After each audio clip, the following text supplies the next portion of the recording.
Karl n'est pas sous l'eau, il est dans son atelier. C'est ici sur les hauteurs de Villano, dans la région ajaxienne, qu'il conçoit ses fusils sous-marins. Ce jeune homme de 32 ans, anciennement employé dans un magasin de pêche, s'est installé ici il y a 4 ans pour faire de sa passion son activité principale.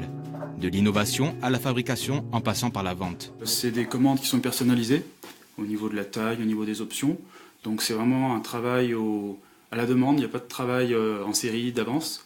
Quand j'ai reçu le client soit physiquement, soit par téléphone, on se met d'accord sur le modèle, les options. À partir de là, donc on va sélectionner le diamètre de la flèche de son fusil, le modèle.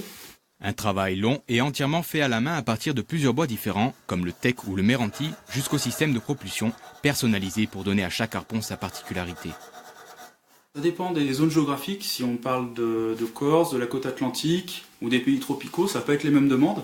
Ça par exemple, c'est le plus petit modèle de ma gamme, il s'appelle Joker Laser. C'est un fusil qui est fait exprès pour chasser dans les eaux agitées, pêcher les sards, le loup.